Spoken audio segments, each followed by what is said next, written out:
of His Majesty the King and the royal family, and the Queen will appear at the balcony to look down upon this somber scene of reflection.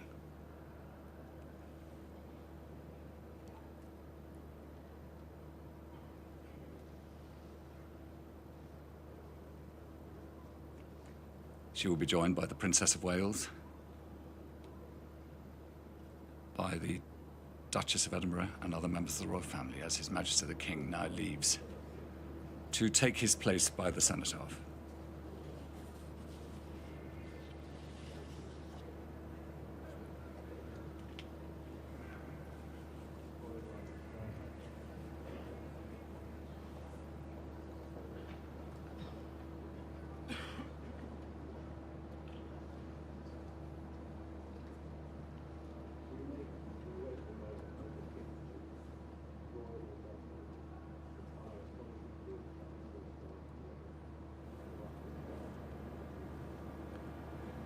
The King and the royal family have taken their places at the Cenotaph. His Majesty will lead the nation in the National Act of Remembrance. And a reminder that the Cenotaph represents an empty tomb, so that anyone, you, can place your thoughts in it during the 2-minute silence.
Lieutenant Colonel Johnny Thompson presents to His Majesty the King's Wreath, which is laid by him on behalf of the country.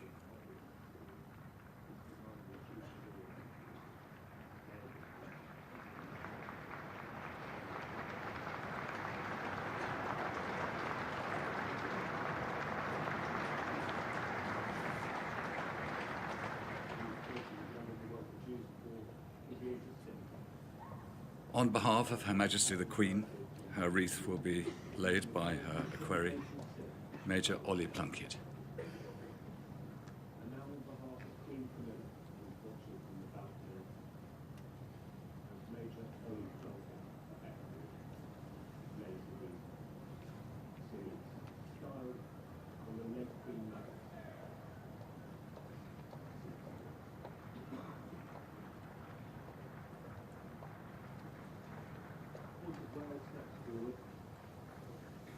The Prince of Wales, with the 3 feathers of the heir apparent upon his wreath, lays it beside the King's and will also salute.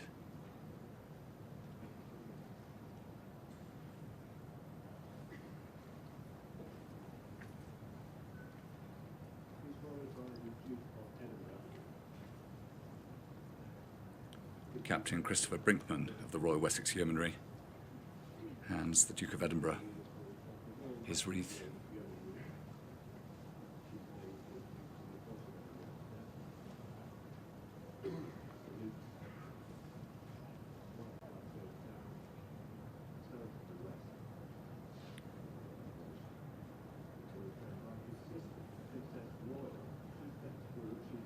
Her Royal Highness the Princess Royal receives hers from Commander Anne Sullivan.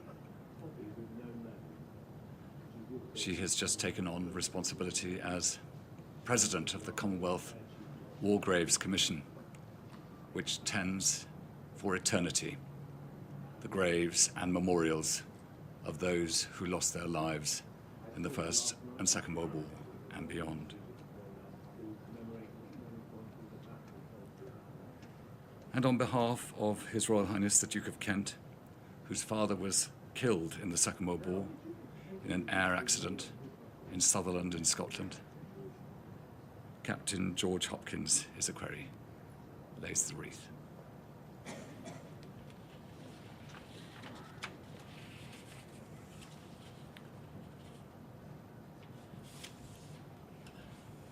And Major William Harris of the 1st Battalion Grenadier Guards will stand the parade at ease.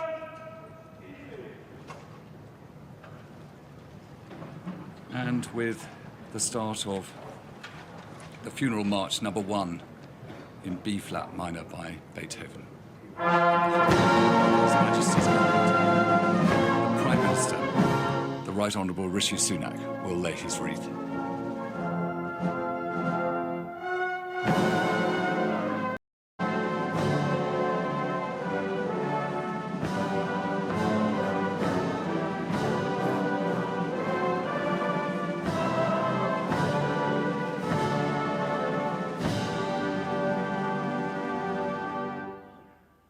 With the salute, the King will take leave of this scene of national remembrance and lead the royal family back to the Foreign, Commonwealth and Development Office.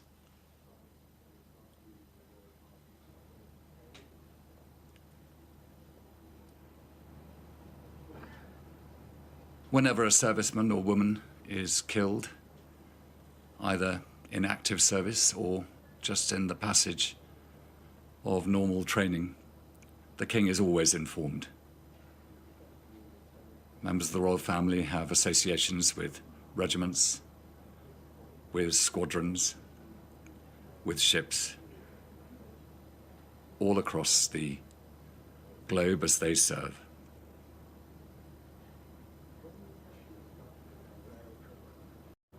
Of the United Kingdom in the House of Commons, the burden of whatever comes in the coming year sits heavy. And for prime ministers who in the past made decisions about sending service people to battle,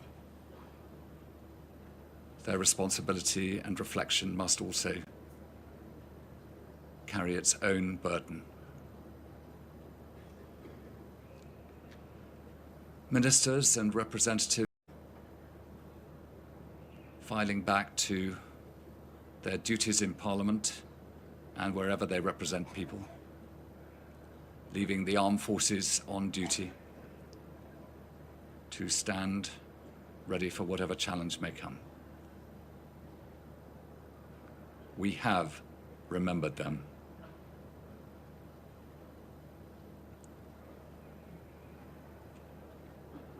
And as time ticks by,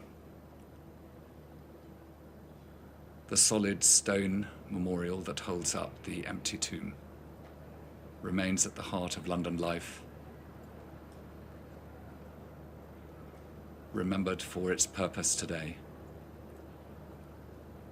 always holding the thoughts of a nation from generation to generation.